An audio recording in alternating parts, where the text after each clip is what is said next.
ഞാൻ Mary Metilda. Stay inspired സീരീസിൻ്റെ പുതിയൊരു എപ്പിസോഡിലേക്ക് എല്ലാവർക്കും സ്വാഗതം. എൻ്റെ ചാനൽ പതിവായി കാണുന്ന ആളുകൾക്കറിയാം, ഞാനൊരു സീനിയർ സിറ്റിസണാണ്. സീനിയർ സിറ്റിസണായിട്ട് വർഷങ്ങൾ കഴിഞ്ഞു. പക്ഷേ എനിക്ക് ധൈര്യമായിട്ട് പറയാൻ പറ്റുന്നൊരു കാര്യമുണ്ട്. എൻ്റെ ജീവിതത്തിലെ വളരെ എൻജോയബിൾ ആയിട്ടുള്ള വർഷങ്ങളാണ് കടന്നു പോയിക്കൊണ്ടിരിക്കുന്നത്. അതിന് പല കാരണങ്ങളുണ്ട്. ഒന്നാമത്തെ കാര്യം, ഞാൻ ഇതുവരെ ചെയ്ത കാര്യങ്ങളിൽ നിന്നും എനിക്ക് കിട്ടുന്ന ചില rewards. It is A rewarding period. നമ്മൾ മറ്റുള്ളവർക്ക് വേണ്ടി ചെയ്ത കാര്യങ്ങൾക്ക് റിവാർഡ്സ് കിട്ടുന്ന ഒരു സമയമാണ്. രണ്ടാമതായിട്ട്, ഞാൻ വളരെ ആക്റ്റീവായിട്ടിരിക്കുന്നു. അങ്ങനെ ആക്റ്റീവായിട്ടിരിക്കാനുള്ള വഴികൾ ഞാൻ കണ്ടെത്തുന്നു. എത്ര ചെയ്താലും മതിയാകാത്ത ഒരു പാഷൻ ഇന്ന് ഞാൻ കൂടെ കൊണ്ട് നടക്കുന്നു, ടീച്ചിങ്. മൂന്നാമത്തെ കാര്യം, പ്രതീക്ഷകളൊന്നുമില്ല ഒന്നിനെക്കുറിച്ചും. നമ്മുടെ ഓരോ ദിവസവും എങ്ങനെയാണോ അത് സന്തോഷപൂർവ്വം സ്വീകരിച്ച് ജീവിതം മുന്നോട്ട് കൊണ്ടുപോകുന്നു. ഇപ്പോൾ ഉള്ള കാര്യങ്ങളിൽ ഒരുപാട് സംതൃപ്തി തോന്നുന്നു. അതൊക്കെ ആയിരിക്കാം ഈ ഒരു കാലഘട്ടം വളരെ സന്തോഷപ്രദമായിട്ട് തോന്നുന്നത്. പക്ഷേ ഞാനും എൻ്റെ ചെറുപ്പകാലത്ത് വാർദ്ധക്യത്തെക്കുറിച്ച് ഒരുപാട് പേടികൾ വെച്ച് പുലർത്തിയ ഒരാളാണ്. ടീച്ചിങ്ങിൽ പോലും ഞാൻ ആലോചിച്ചിട്ടുണ്ട്, ഇപ്പം ഞാൻ ചെറുപ്പമായതുകൊണ്ട് കുട്ടികളുടെ ഇടയിലൊരു ആക്സെപ്റ്റൻസ് ഉണ്ട്, പ്രായമാകുമ്പോൾ എങ്ങനെയായിരിക്കും. പക്ഷെ അങ്ങനെയുള്ള പേടികൾക്കൊന്നും യാതൊരു സ്ഥാനമില്ലാന്ന് എനിക്ക് മനസ്സിലായി. ഇപ്പോൾ നമ്മൾ ഒരുപാട് വീഡിയോസ് കാണാറുണ്ട്, പ്രചോദനാത്മകമായ പ്രഭാഷണങ്ങൾ കേൾക്കാറുണ്ട്. പ്രായമായാലും നമ്മൾ ആക്റ്റീവായിട്ടിരിക്കേണ്ട ആവശ്യകതയെക്കുറിച്ചൊക്കെ ഒരുപാട് പേര് നമ്മളോട് പറഞ്ഞു തരാറുണ്ട്. ഇന്നാളൊരിക്കൽ വീഡിയോ കണ്ടു, 90 വയസ്സാകാറായ ഒരു സീനിയർ സിറ്റിസൺ ജിമ്മിൽ പോകുന്നു. അങ്ങനെയൊക്കെ നമ്മൾ കാണാറുണ്ട്. അങ്ങനെ നമുക്ക് പ്രചോദനം കിട്ടാറുണ്ട്. അതൊരു വശം. പക്ഷെ ഇതിനൊരു മറുവശമുണ്ട്. സീനിയർ സിറ്റിസൺസിന് ഒരുപാട് ആശങ്കയും അവരെ പല കാര്യങ്ങളിൽ നിന്നും മാറ്റി നിർത്തുന്ന രീതിയിലുള്ള വീഡിയോസ്, ആശയപ്രചരണങ്ങൾ, അതിപ്പോൾ ധാരാളമായിട്ട് നടക്കുന്നൊരു കാലമാണ് കേട്ടോ. അപ്പോൾ ഞാൻ ഈയിടെ കണ്ട ഒരു വാട്സപ്പ് മെസ്സേജാണ് സത്യത്തിൽ ഈ വീഡിയോ ഇടാൻ എനിക്ക് പ്രചോദനമായത്.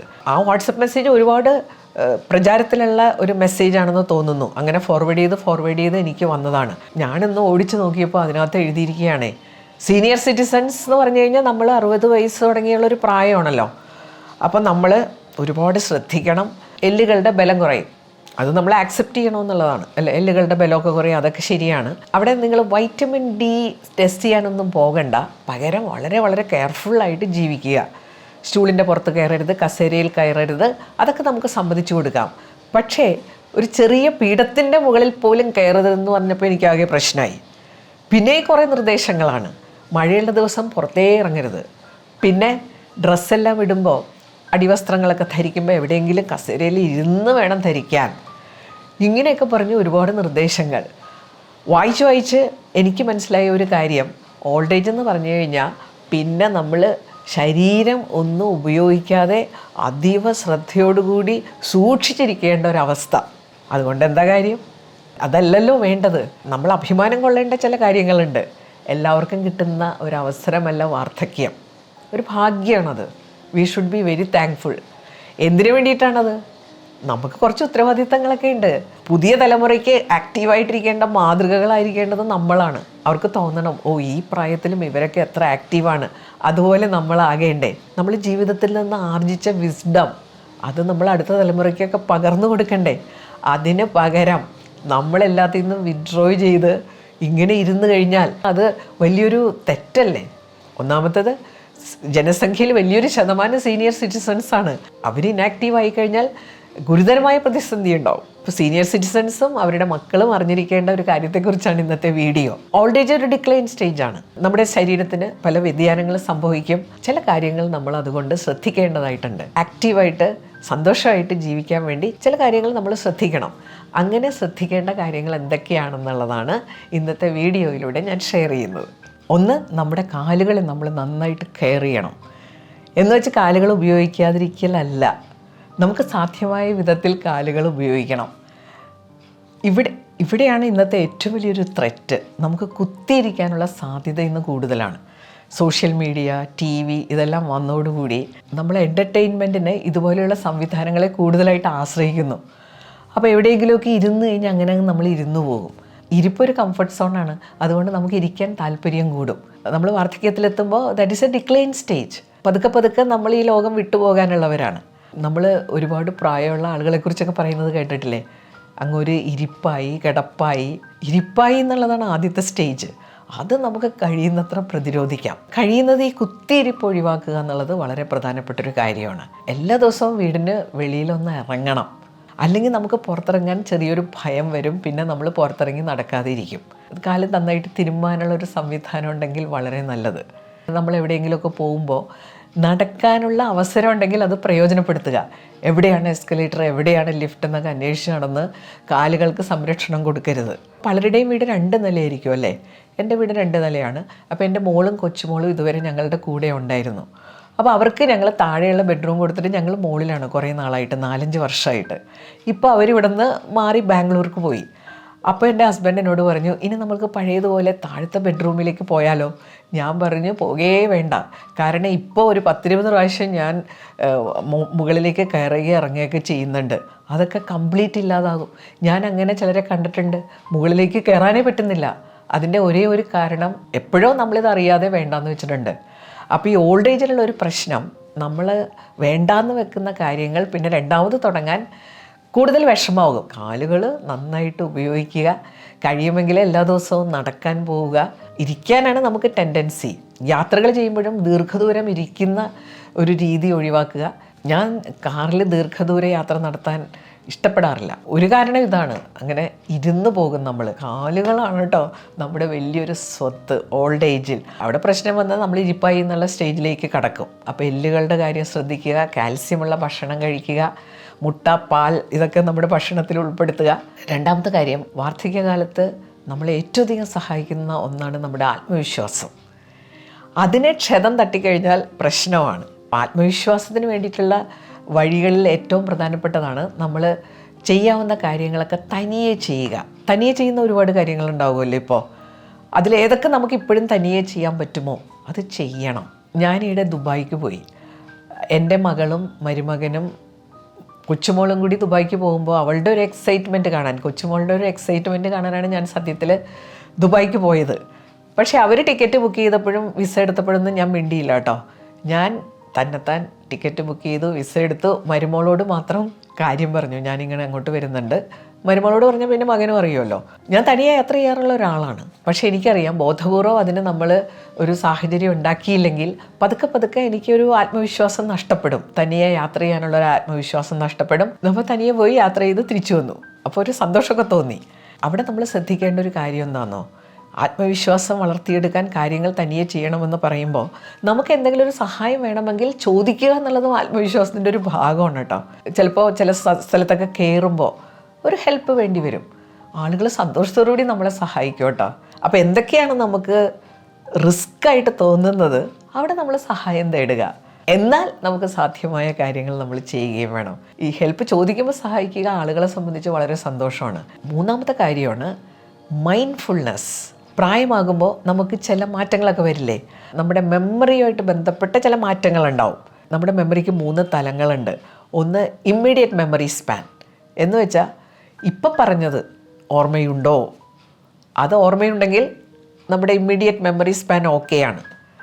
2 ഷോർട്ട് ടൈം മെമ്മറി, ഇപ്പം പറഞ്ഞ കാര്യം കുറച്ച് സെക്കൻഡുകൾക്ക് ശേഷം ഓർക്കാൻ പറ്റുന്നുണ്ടോ എങ്കിൽ ഷോർട്ട് ടൈം മെമ്മറി ഓക്കെയാണ്. ലോങ് ടൈം മെമ്മറി അറിയാമല്ലോ അല്ലേ? ലോങ് ടൈം മെമ്മറിയിലുള്ള കാര്യങ്ങൾ എത്ര കാലം കഴിഞ്ഞാലും നമുക്ക് ഓർത്തെടുക്കാൻ പറ്റും. വാർദ്ധക്യത്തിലെത്തുമ്പോൾ 2 മെമ്മറീസ് കുറച്ച് എഫക്റ്റഡ് ആവും. ഒന്ന് ഇമ്മീഡിയറ്റ് മെമ്മറി സ്പാനും മറ്റേത് ഷോർട്ട് ടൈം മെമ്മറി. ഇപ്പോൾ ഒരു സാധനം വെച്ച് കഴിഞ്ഞാൽ എവിടെ വെച്ചു എന്ന് നമ്മൾ മറന്നു പോകും. ഒരു സാധനം നമ്മൾ വെച്ചു, പെട്ടെന്ന് നമ്മൾ മറന്നു പോകും എവിടെ വെച്ചു എന്നുള്ളത്. അവിടെയാണ് നമ്മൾ ഈ മൈൻഡ്ഫുൾനെസ് പ്രാക്ടീസ് ചെയ്യേണ്ടത്. നമ്മളിപ്പോൾ യാത്രയ്ക്ക് ഒരുങ്ങുകയാണെങ്കിൽ നമ്മൾ അതിൽ ഇൻവോൾവ് ആവുക. അത് ഞാനിപ്പോൾ നന്നായിട്ട് പ്രാക്ടീസ് ചെയ്യുന്നുണ്ട് കേട്ടോ. പണ്ട് ഇതൊക്കെ തപ്പി എൻ്റെ സമയം മുഴുവൻ പോകും. പിന്നീടാണ് എനിക്ക് മനസ്സിലായത് ഇങ്ങനെ ഒരു പ്രോബ്ലം ഉണ്ട് എനിക്ക്. ഞാൻ വെച്ചത് പെട്ടെന്ന് മറന്നു പോകുന്നുണ്ട്. ചെറുപ്പക്കാരും മറന്നു പോകും, പക്ഷേ എനിക്ക് അതിനുള്ള സാധ്യത കൂടുതലാണ്. അപ്പോൾ ഞാൻ ഓരോ സാധനങ്ങളും വെക്കുന്ന സമയത്ത് ഞാൻ ഇവിടെയാണ് വെക്കുന്നത്, ഞാൻ എന്നോട് തന്നെ പറയും. ഞാൻ യാത്രയ്ക്ക് ഒരുങ്ങിക്കൊണ്ടിരിക്കുകയാണ്, ഞാൻ എന്നോട് തന്നെ ഇങ്ങനെയുള്ള കാര്യങ്ങൾ പറഞ്ഞുകൊണ്ടിരിക്കും. അപ്പോൾ നമ്മുടെ മനസ്സ് അതിൽ നിന്ന് വിട്ടുപോകാനുള്ള സാധ്യത കുറവാണ്. അതുപോലെ യാത്ര ചെയ്യുമ്പോഴും മൈൻഡ്ഫുൾനെസ് വളരെ പ്രധാനപ്പെട്ടതല്ലേ? പ്രത്യേകിച്ചും വിദേശ യാത്രയൊക്കെ ചെയ്യുമ്പോൾ പാസ്പോർട്ട്, ടിക്കറ്റ്, നമ്മുടെ കയ്യിലുള്ള രേഖകൾ നമ്മുടെ കയ്യിൽ വളരെ ഭദ്രമായിട്ട് നമ്മൾ സൂക്ഷിക്കണം. യാത്ര ചെയ്യാണ്, അപ്പോൾ I have to be very careful. അങ്ങനെ ഓർമ്മപ്പെടുത്തി നമ്മൾ ആ പ്രസൻറ്റ് മൊമെൻറ്റിൽ ഇൻവോൾവ് ആകുമ്പോഴാണ് അത് മൈൻഡ്ഫുൾനെസ്. ആ ഒരു കാര്യം നന്നായിട്ട് പ്രാക്ടീസ് ചെയ്യുക. നമ്മൾ എവിടെയാണോ അവിടെ പൂർണ്ണമായിട്ടും ആയിരിക്കുക. ഓൾഡ് ഏജ് അതിന് വളരെ സപ്പോർട്ടീവാണ് താനും. നമുക്ക് നമ്മുടെ ഭാവിയെക്കുറിച്ച് ആദി പിടിക്കാനോ വേറെ ഒരുപാട് കാര്യങ്ങളെക്കുറിച്ച് ചിന്തിക്കാനോ ഇല്ല സത്യത്തിൽ. പണ്ട് നമ്മൾ ആലോചിച്ച് ടെൻഷൻ അടിച്ചിരുന്ന പല കാര്യങ്ങളും ഇന്നില്ല. അപ്പം മൈൻഡ് ഫ്രീ ആക്കി എവിടെയാണോ അവിടെ ആയിരിക്കുക. 4ാമത്തെ കാര്യം, നമ്മൾ കാലുകൾ ഉപയോഗിക്കുന്നതിനെ കുറിച്ചൊക്കെ പറഞ്ഞു. ഇവിടെ നമ്മൾ ശ്രദ്ധിക്കേണ്ട ഒരു കാര്യം എന്താണെന്നോ, വീഴരുത് കേട്ടോ. നമ്മുടെ എല്ലുകൾക്കൊക്കെ ബലം കുറവാണ്. ഞാൻ പറഞ്ഞില്ലേ, നമ്മളൊരു ഡിക്ലൈൻ സ്റ്റേജിലാണ്. സ്വാഭാവികമായിട്ടും അവിടെ സംഭവിക്കുന്ന ചില കാര്യങ്ങളുണ്ട്. അവിടെ നമ്മൾ എന്ത് ചെയ്യണം? കെയർഫുൾ ആകണം. അപ്പോൾ നമ്മൾ സ്റ്റൂളിൻ്റെ പുറത്തൊക്കെ വലിഞ്ഞു കയറുക, അങ്ങനെയുള്ള ചില കാര്യങ്ങളൊക്കെ നമുക്ക് വേണ്ടാന്ന് വെക്കാം. ഞാൻ എന്നും പുറത്തിറങ്ങുന്ന ഒരാളാണ്. അപ്പോൾ എനിക്കറിയാം നമ്മുടെ റോഡുകളും മറ്റ് സംവിധാനങ്ങളും ഓൾഡ് ഏജ് ഫ്രണ്ട്ലിയേ അല്ല. അവിടെ നമ്മൾ കെയർഫുൾ ആകണം. പുറത്തിറങ്ങാതിരിക്കുകയല്ല വേണ്ടത്, പുറത്തിറങ്ങണം. എല്ലാ ദിവസവും പുറത്തിറങ്ങണമെന്നാണ് എനിക്ക് പറയാനുള്ളത്. അവിടെ നമ്മൾ ധരിക്കുന്ന ചെരുപ്പ് വലിയൊരു ഫാക്ടറാണ്. ഗ്രിപ്പുള്ള ചെരുപ്പ് നോക്കി വാങ്ങണം. ഏറ്റവും ബെസ്റ്റ് ഷൂസാണ് കേട്ടോ. നല്ല ഗ്രിപ്പുള്ള ക്യാൻവാസ് ഷൂ വാങ്ങിക്കഴിഞ്ഞാൽ വളരെ സേഫാണ്. എനിക്കതിട്ട് നടക്കുമ്പോൾ നല്ലൊരു സെക്യൂരിറ്റി തോന്നാറുണ്ട്. അതുപോലെ നമ്മൾ ഡ്രസ് കോഡ് മാറ്റണം. നമ്മുടെ ചലന സ്വാതന്ത്ര്യത്തിന് ഏറ്റവും തടസ്സം ഉണ്ടാക്കുന്ന സാരി, അതും മാറ്റിയേ മതിയാവൂ. യാത്ര ചെയ്യുമ്പോൾ നമ്മൾ ഈ ട്രെയിനിലൊക്കെ കയറുമ്പോൾ വളരെ ഡേഞ്ചറസ് ആണ് സാരി കയ്യിൽ പൊക്കി പിടിച്ച് കാലെടുത്ത് വെച്ച് കയറുക എന്നുള്ളത്. അവിടെ നമ്മുടെ ഡ്രസ് കോഡ് മാറ്റിക്കഴിഞ്ഞാൽ നമുക്ക് എത്ര ഫ്രീ ആയിട്ട് സഞ്ചരിക്കാൻ പറ്റും. പണ്ടേതോ ഒരു എഴുത്തുകാരൻ എഴുതിയിട്ടുണ്ട്, sarees and ornamental dress conveniently design for 2 things. ഈ 2 things എന്താണെന്ന് ഇമാജിൻ ചെയ്തെടുത്താൽ മതി കേട്ടോ. ഓർണമെൻ്റൽ ഡ്രസ്സാണ് അത്. നമ്മൾ എന്തെങ്കിലും ആഘോഷങ്ങൾക്ക് വളരെ സെക്യൂർഡായിട്ട് പോകുമ്പോഴൊക്കെ ധരിക്കാം. എനിക്ക് സാരി വളരെ ഇഷ്ടമുള്ളൊരു ഡ്രസ്സാണ്. അത് നമുക്ക് കോൺഫിഡൻസ് ഉള്ളപ്പോൾ ധരിക്കുക, നമുക്ക് കൺവീനിയൻ്റ് ആയിട്ടുള്ള ഒരു ഡ്രസ് കോഡ് സ്വീകരിക്കുക. 5ാമത്തെ കാര്യമാണ് പുതിയ കാര്യങ്ങൾ പഠിക്കുക. അത് നിർബന്ധമായിട്ടും ചെയ്യണം കേട്ടോ. ഈ ലോകത്ത് എപ്പോഴും എന്തെല്ലാം കാര്യങ്ങൾ പഠിക്കാനുണ്ടല്ലേ, അതിൽ നിന്നും മാറി നിൽക്കരുത്. നമുക്ക് ഇഷ്ടമുള്ള എന്തെങ്കിലുമൊക്കെ പഠിക്കുക. എല്ലാവരും പഠിക്കണത് നമ്മൾ പഠിക്കണമെന്നില്ല, പക്ഷെ നമുക്ക് താല്പര്യമുള്ള ചില കാര്യങ്ങൾ ഇതുവരെ പഠിക്കാൻ പറ്റാത്തത് പഠിക്കണം. ഞാനിപ്പം മ്യൂസിക്കും ഡാൻസും പഠിക്കുന്നുണ്ട്. അപ്പോൾ ഇത് പഠിക്കുമ്പോഴുള്ള ഗുണം, പാട്ട് നമ്മൾ പാടാറുണ്ട്, പക്ഷെ ഇത് പഠിക്കുമ്പോഴാണ് കേട്ടോ എന്ത് രസമാണെന്ന് ഈ രാഗങ്ങൾ ഉണ്ടാകുന്നതും ചില സിനിമാ പാട്ട് ഈ രാഗത്തിലാണെന്ന് അറിയുന്നതും. നമ്മളത് പ്രാക്ടീസ് ചെയ്യുമ്പോൾ നമുക്ക് കിട്ടുന്ന കോൺഫിഡൻസ്, ഈ ഒരു പ്രായത്തിൽ പല കാര്യങ്ങളും പുതിയതായിട്ട് പഠിക്കുമ്പോഴും ചെയ്യുമ്പോഴും കിട്ടുന്ന കോൺഫിഡൻസും സന്തോഷവും വളരെ വലുതാണ്. പിന്നെ നമ്മളെ പഠിക്കാൻ പ്രോത്സാഹിപ്പിക്കാനൊന്നും ആരും ഉണ്ടാവില്ല. ചിലപ്പോൾ നമ്മളോട് പറയും, പിന്നെ ഈ പ്രായത്തിലാണ് ഇതൊക്കെ പഠിക്കാൻ പോകുന്നതെന്ന് ആളുകൾ പറയും. അതുകൊണ്ട് ഞാനൊരു കാര്യം ചെയ്യാറുണ്ട്, ഞാനിതൊന്നും ചെയ്യുന്നതിന് മുമ്പ് ആരോട് അനുവാദമൊന്നും ചോദിക്കാറില്ല, അറിയിക്കാറുമില്ല. 6ാമത്തെ കാര്യം എന്താണെന്നോ, ഉറക്കം എന്ന് പറഞ്ഞൊരു സംഭവമില്ലേ, ഇതിനോട് ഒരു കോംപ്രമൈസും പാടില്ല കേട്ടോ. സിസ്റ്റമാറ്റിക് വേ ഓഫ് സ്ലീപ്പിംഗ്, അത് എന്തായാലും നിർബന്ധമായിട്ട് നമ്മൾ നേടിയെടുക്കണം. കാരണം നമ്മൾ പറയാറില്ലേ, പെട്ടെന്ന് വയസ്സായി പോവും, നമ്മുടെ മുഖത്തിന് ചുളിവുകൾ വരിക, സ്കിൻ പ്രശ്നത്തിലാവുക. കാരണം ഈ നമ്മുടെ ശരീരത്തിലുള്ള റിപ്പയർ വർക്ക് മിക്കവാറും നടക്കുന്നത് ഉറക്കത്തിൻ്റെ സമയത്താണെന്ന് പറയുന്നത്. നിർബന്ധമായിട്ട് ഉറക്കം വന്നില്ലെങ്കിലും നമ്മളൊരു സമയം കണ്ടെത്തണം ഉറങ്ങാൻ. പോയി കിടക്കുക. ഉറക്കത്തെക്കുറിച്ച് ഞാൻ പല പ്രാവശ്യം പറഞ്ഞുകൊണ്ട് ഇത്തവണ ആവർത്തിച്ച് പറയുന്നില്ല. എന്നാലും ഈ സമയത്ത് നമ്മൾ കെയർഫുൾ ആകേണ്ട ഒരു കാര്യമാണ് ഉറക്കം. ശ്രദ്ധിക്കാത്തത് കൊണ്ട് നമ്മളിൽ വന്നു ചേരുന്ന ഒരു ദുശീലമാണ് ഉറക്കമില്ലായ്മ. വീഡിയോയുടെ അവസാനിക്കുകയാണ്. ഒരുപാട് കാര്യങ്ങളൊക്കെ പറയാനുണ്ടെങ്കിലും കുറേ കാര്യങ്ങൾ ഇതിനു മുമ്പ് ഞാൻ ഡിസ്കസ് ചെയ്തതുകൊണ്ട് അതിലേക്കൊന്നും കടന്നിട്ടില്ല. പ്രായമുള്ള ആളുകൾ വീട്ടിലുണ്ടെങ്കിൽ അവരുടെ മക്കളോട് എനിക്ക് പറയാനുള്ളൊരു കാര്യം, നമ്മളിപ്പോൾ ഈ ജെൻറ്റിൽ പാരൻറ്റിംഗ് ഒക്കെ പ്രാക്ടീസ് ചെയ്യുന്നൊരു കാലഘട്ടമാണ്. അപ്പോൾ കൊച്ചുമക്കളോട് നമ്മൾ എങ്ങനെ കമ്മ്യൂണിക്കേറ്റ് ചെയ്യണം. ഒരുപാട് അരുത് പ്രസ്താവനകൾ മക്കളോട് പറയുമ്പോൾ അവർക്ക് പലതും ചെയ്യാനുള്ള ഒരു കോൺഫിഡൻസ് നഷ്ടപ്പെടും. നീ ചെയ്താൽ ശരിയാവില്ല എന്ന് 10 പ്രാവശ്യം പറഞ്ഞു കഴിഞ്ഞാൽ കുട്ടികൾക്ക് ആ കാര്യം ചെയ്യാനുള്ള കോൺഫിഡൻസ് നഷ്ടപ്പെടും. ഇതെല്ലാം നമ്മളിപ്പോൾ പഠിക്കുന്ന ഒരു കാലഘട്ടമാണ്. പ്രായമായവരുടെ കാര്യത്തിലും അത് പ്രസക്തമാണ്. ഒരുപാട് കാര്യങ്ങൾ നിരന്തരം ഇങ്ങനെ പറഞ്ഞുകൊണ്ടിരുന്നാൽ പ്രശ്നമാണ്. നിരന്തരം ചില ചിന്തകൾ നമ്മളിൽ ഉണ്ടാകുമ്പോൾ അത് ഉപബോധ മനസ്സിലേക്ക് കടക്കും. അത് വളരെ പവർഫുള്ളായിട്ട് മാറും. അതനുസരിച്ച് നമ്മുടെ ജീവിതത്തിൽ മാറ്റങ്ങൾ വരും. മാതാപിതാക്കളോടും കമ്മ്യൂണിക്കേറ്റ് ചെയ്യും. അപ്പോൾ മാതാപിതാക്കളോട് കമ്മ്യൂണിക്കേറ്റ് ചെയ്യുമ്പോഴൊക്കെ ഇക്കാര്യം ഓർക്കണം. ഇത്രയൊക്കെ പ്രായമായി എന്നും പറഞ്ഞ് അവരെ പല കാര്യങ്ങളിൽ നിന്നും മാറ്റി നിർത്തുക, അവരെ സപ്പോർട്ട് ചെയ്യുക. എന്ത് സപ്പോർട്ട് തന്നാലാണ് കാര്യങ്ങൾ അവർ ചെയ്യുക. ആ സപ്പോർട്ട് കൊടുക്കാൻ മക്കൾ തീർച്ചയായിട്ടും തയ്യാറാവണം. പ്രായം ചെന്ന ആളുകൾ സന്തോഷത്തോടുകൂടി വീട്ടിൽ കഴിയുക എന്നുള്ളത് ആ വീടിൻ്റെ ഒരു ബ്ലെസ്സിങ് ആണ്. അവരാ വീട്ടിലുണ്ടാകുമ്പോൾ കിട്ടുന്ന സപ്പോർട്ടും വളരെ വലുതാണ്. പലപ്പോഴും ഇത് നമുക്ക് അങ്ങോട്ടും ഇങ്ങോട്ടും അനുഭവിക്കാൻ പറ്റാറില്ല. അതാണ് നമ്മുടെ ജീവിതത്തിൽ വരുന്ന ഏറ്റവും വലിയ ദൗർഭാഗ്യം. ഞാൻ പലപ്പോഴും ശ്രദ്ധിച്ചിട്ടുണ്ട്, പ്രായമുള്ള മാതാപിതാക്കൾ വല്ല ഫംഗ്ഷന് പോകുമ്പോഴായിരിക്കും അവിടെ ചെന്ന് വലുതൊക്കെ വലിച്ചു വാരി തിന്ന് പ്രശ്നം ഉണ്ടാക്കരുത്. ഇങ്ങനെ പല പല റെസ്ട്രിക്ഷൻസാണ്. നോക്കി നടക്കണം, പ്രായമായി എന്നുള്ള കാര്യം മറന്നു പോകരുത്. ഇങ്ങനെ നിരന്തരം പറഞ്ഞുകൊണ്ടിരുന്നു കഴിഞ്ഞാൽ അവർ ഇനാക്റ്റീവാകും. ഇനാക്റ്റീവായി കഴിഞ്ഞാൽ അവരുടെ ജീവിതത്തിലെ സന്തോഷം നഷ്ടപ്പെടും. അതിന് കാരണക്കാരാകുന്നത് ശരിയാണോ? ഈ വീഡിയോ നിങ്ങൾക്ക് പ്രയോജനപ്പെടുമെന്ന് കരുതുന്നു. വാർദ്ധക്യത്തിലെത്തി നിൽക്കുന്നവർക്കും അവരുടെ മക്കൾക്കും വേണ്ടിയിട്ടാണ് സത്യത്തിൽ ഞാൻ ഈ വീഡിയോ ചെയ്തത്.